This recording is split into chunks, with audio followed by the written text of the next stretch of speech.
سرمایہ کاری ہے وہ اس شکل میں بھی تھی کہ جو میں نے آپ کو بتایا کہ 64% آبادی پاکستان کی وہ 30 سال سے کم عمر ہے، یہ ناپختہ ذہن ہوتے ہیں، کچے ذہن ہوتے ہیں ان کو. اور سوشل میڈیا کے بارے میں آپ کو ابھی آگے چل کے بتاؤں گا کہ وہ کیوں اتنا خطرناک ہے. تو عمران نے کیسے ان ذہنوں کو قبضہ کیا اور پھر وہ اس کو مینوپلیٹ کر کے اس سے اس نے سیاسی مقاصد بھی حاصل کیے، اس ملک میں فتنہ بھی برپا کیا اور افراتفری بھی لائی. تو سب سے پہلے میں آپ کو یہ بتاؤں کہ سوشل میڈیا کے بارے میں ایک بات جو بنیادی بات ہے جو آپ لازمی سمجھ لیں وہ یہ ہے کہ ایک چیز ہوتی ہے، پہلے یہ ہوتا تھا کہ ڈیموگرافک انفارمیشن ہوتی ہے. ڈیموگرافک انفارمیشن یہ ہوتی ہے جیسے فار ایگزامپل ابھی آپ اس وقت لاڑکانہ میں بیٹھے ہیں تو لاڑکانہ کی ڈیموگرافک انفارمیشن یہ ہوگی کہ لاڑکانہ اگر ڈسٹرکٹ ہے تو کتنا بڑا ڈسٹرکٹ ہے، اس میں کتنی یونین کونسلز ہیں، ہر یونین کونسلز میں کتنی پاپولیشن ہے، کتنے رجسٹرڈ ووٹرز ہیں، کتنی مرد ہیں، کتنے خواتین ہیں، کس عمر کے کتنے لوگ ہیں. اس کو ڈیموگرافک انفارمیشن کہتے تھے. سوشل میڈیا آنے کے بعد ایک اور چیز جو کہ آئی جس کو کہا جاتا ہے سائیکوگرافک انفارمیشن. سائیکوگرافک انفارمیشن یہ ہوتی ہے کہ آپ کی شخصیت کا ایک نفسیاتی خاکہ بنایا جاتا ہے اور وہ اتنا ایکوریٹ ہوتا ہے کہ آپ کی جو بھی عمر ہے، آپ کے جو آپ دیکھیں آپ جب سوشل میڈیا استعمال کرتے ہیں تو سمجھتے ہیں آپ نے کھولا بند کیا اور ختم ہو گیا، لیکن جو اس کے پیچھے ایجنسیز بیٹھی ہوتی ہیں، جو پیچھے ذہن بیٹھے ہوتے ہیں، وہ اس کا پورا ایک چیز ٹریک کرتے ہیں. آپ نے کتنے کلکس کیے، آپ سارا دن میں کیا کرتے ہیں، اس کی بنیاد کے اوپر وہ ایک نفسیاتی خاکہ جسے سائیکوگرافک ڈیٹا کہتے ہیں وہ تشکیل دیتے ہیں. تو وہ اتنا ان کا دعویٰ ہے کہ وہ اتنا ایکوریٹ ہوتا ہے کہ فار ایگزامپل وہ آپ کو آپ کے ماں باپ سے، آپ کی بیوی سے، آپ کے بچوں سے، آپ کے دوستوں سے زیادہ جانتے ہیں. انہیں پتہ ہے کہ لاڑکانہ میں بیٹھا فلاں یونین کونسل کا نوجوان جو ہے اس کو کس الفاظ میں کتنے میسج کس طریقے سے اگر بھیجے جائیں تو ہم اس کے ذہن کو قبضہ کر سکیں. اس کو برین مینپولیشن کہتے ہیں. اور پھر اس کے بعد جو آگے اگر ہم چلیں تو اس سائیکوگرافک انفارمیشن کے تھرو ایک چیز ہوتی ہے اسے مائکرو ٹارگیٹنگ کہتے ہیں کہ پہلے یہ ہوتا تھا کہ بڑی کمپینز بنانی پڑتی تھی، اب وہ ایسے میسیجز جنریٹ کر سکتے ہیں جس کے تھرو ایک خاص جگہ پر بیٹھے بچوں کو ان کے ذہنوں کو قبضہ کر دیں. پہلے میں نے عمران کا ذکر کیا تھا. جو عمران نیازی صاحب ہیں انہوں نے 2 برطانوی فرم جو کہ پروپیگنڈا کی ماہر ہیں، جو یہودی فرم ہیں، ان کو ہائر کیا، ان کو پیسے دیتے ہیں اور انہوں نے ان کو اسٹریٹجیز بنا کے دیں. اس اسٹریٹجیز کے تھرو انہوں نے نوجوانوں کے ذہنوں کو قابو کیا اور اس طرح قابو کیا کہ اب یہ کفر بھی بولتے ہیں، یہ گمراہی کی باتیں بھی کرتے ہیں، تو لوگ اس کو یا حدود اللہ کے بارے میں بھی لوگ جو ہیں وہ خیال نہیں کرتے. تو یہ سوشل میڈیا کا یوز ہے. اگر ہم انٹرنیشنلی دیکھیں تو جو ٹرمپ کا الیکشن جیتنا تھا یا جو بریگزٹ تھا اس کے حوالے سے جو برطانیہ یورپین یونین سے نکلا تھا تو اس کے بارے میں جو انکشافات ہوئے تھے اس کو وہ جو اسکینڈل سامنے آیا تھا اس کو کیمبرج انالیٹیکا کا اسکینڈل کہتے ہیں. اور یہ وہ اسکینڈل تھا جس نے دنیا کو حیران کر دیا تھا کہ کیسے لوگوں کے ذہنوں کو قبضہ کر کے ان سے ٹرمپ کو جتوایا گیا اور وہ کیا گیا. دنیا کے اکثر ممالک میں جو مائکرو ٹارگیٹنگ ہے اس پہ پابندی ہے، لیکن پاکستان میں یہ ہو رہی ہے. پاکستان میں آپ کو پتہ نہیں ہے کہ کس کے سرمائے سے کس طرح لوگوں کے ذہنوں کو قبضہ کیا جا رہا ہے. پھر مین سٹریم میڈیا پہلے یہ ہوتا تھا کہ آپ ابلاغ کے لیے مطلب ہر جماعت، آپ کی جماعت میں بھی شعبہ نشر و اشاعت ہے جو اپنے رسائل بھی یا جرائد جو بھی آپ کا ذریعہ ہے کمیونیکیشن کا ہوتا تھا. پھر اس کے بعد ٹی وی وغیرہ ہوتا تھا اور اس کے بعد اخبارات وغیرہ ہوتے تھے. مگر اب جب یہ سوشل میڈیا آ گیا تو آج آپ کی مطلب 50% سے زیادہ جو پاپولیشن ہے، بعض حالات میں تو 80% پاپولیشن جو ہے وہ خبر کا جو بنیادی ذرائع ہے وہ سوشل میڈیا ہوتا ہے. وہ روایتی ذرائع سے ہٹ گئے ہیں، اخبارات نہیں پڑھتے، جرائد نہیں دیکھتے، یا ٹی وی سے بھی بہت کم لوگ خبریں لیتے ہیں. زیادہ تر لوگ سوشل میڈیا سے خبریں دیکھ لیتے ہیں. اب یہاں پہ بہت ساری فیک نیوز بھی ہوتی ہے، ڈس انفارمیشن بھی ہوتی ہے. تو یہ سارا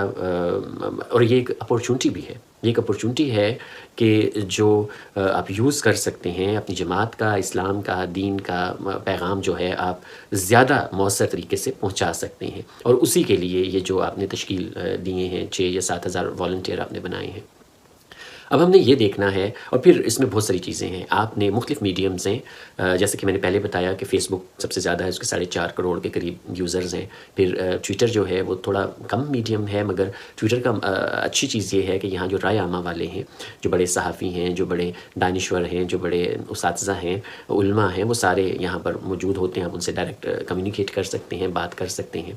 تو آپ نے سوشل میڈیا کے ہر فورم کو سمجھنا ہے، اس فورم کو استعمال کیسے کرنا ہے اس کو سمجھنا ہے، کیا چیز لکھنی ہے، کیا چیز نہیں لکھنی ہے، کیا چیز کیسے لکھنی ہے، یہ سارا سیکھنا ہے۔ اور اس کی جو بنیادی چیزیں ہیں، یہاں مولانا فضل الرحمان صاحب بیٹھے ہیں، اور اگر وہ مجھے سن رہے ہیں یا جو دوسرے آپ کے منتظمین ہیں، ان سے میں یہ ریکویسٹ کروں گا کہ آپ کو یہ سمجھنا چاہیے اور اس کے بعد اس کے اوپر انویسٹ بھی کرنا چاہیے۔ آپ کو ماہرین رکھنے چاہیے جو کہ ورک شاپس کریں، جو کہ ان کو بتائیں کہ یہ ایک ٹول ہے، ایک ٹول اس کو کہتے ہیں نا، کہ ایک ایسی چیز ہے جو آپ نے استعمال کرنی ہے، لیکن وہ کیسے مؤثر طریقے سے کر سکتی ہے، میسیج کیسے جنریٹ کرنا ہے، کون سا میسیج لکھنا ہے، کون سا میسیج نہیں لکھنا، میمز کیسے بنائے جاتے ہیں، فیک پراپوگنڈا کو کیسے آئیڈینٹیفائی کیا جاتا ہے، اس کو پھر کیسے جسے کہتے ہیں جواب دیا جاتا ہے، یہ ساری چیزیں آپ نے آپ کو اس کے لیے شعبے بنانے ہیں، ماہرین بنانے ہیں۔ ابھی فار ایگزامپل آپ نے 7,000 لوگوں کو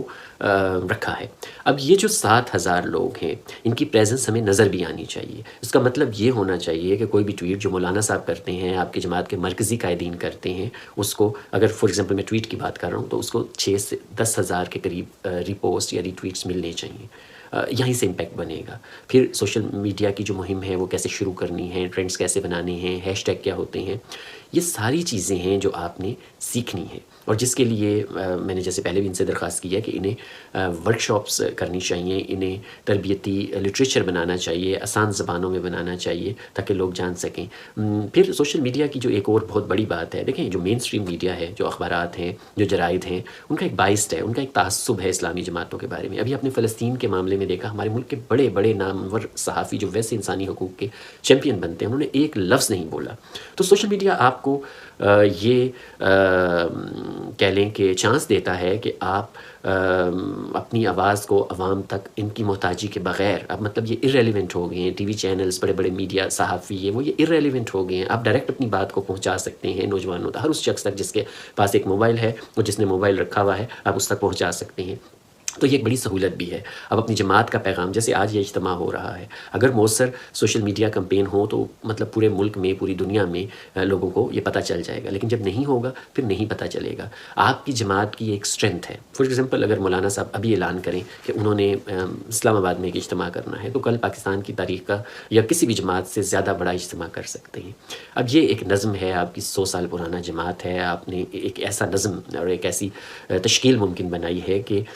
آپ یہ فوری طور پہ کر سکتے ہیں۔ بس یہی آپ نے سوشل میڈیا پہ بھی کرنا ہے، وہ سسٹم بنانا ہے، وہ سٹرکچر بنانا ہے، وہ طریقہ بنانا ہے کہ آپ کی بات سب سے مؤثر ہو، سب سے بڑی نظر آئے، اور آپ عام لوگوں کو بھی اپنا ہم نوا بنا سکیں، انہیں ووٹ دینے پر مجبور کر سکیں، اور وہ جو فتنہ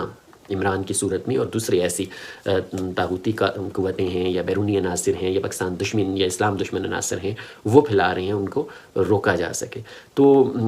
یہ سارا کچھ تبھی ممکن ہوگا کہ جب جماعت کے قائدین جو ہیں وہ اس کی امپورٹنس کو سمجھیں، اور نہ صرف یہ کہ وہ اس کی امپورٹنس کو سمجھیں بلکہ اس کے اوپر جو ہے وہ انویسٹ بھی کریں، ایسے ماہرین کو ہائر کریں، ان کو رکھیں، اور جماعت میں اس کو اس شعبے کو اس طرح بنائیں۔ ماشاءاللہ آپ کے پاس تو اتنے زیادہ مبلغ ہیں، آپ کے پاس اتنے زیادہ ائمہ اکرام ہیں، آپ کے پاس اتنے اچھے بولنے والے لوگ ہیں، تو آپ تو بہت مؤثر کمپین بنا سکتے ہیں۔ ضرورت صرف یہ ہے کہ آپ ان ٹولز کو استعمال کرنا سیکھیں، چھوٹی ویڈیوز کیسے بنانی ہے، کس میڈیم پہ کون سا طریقہ زیادہ مؤثر ہوگا، کون سی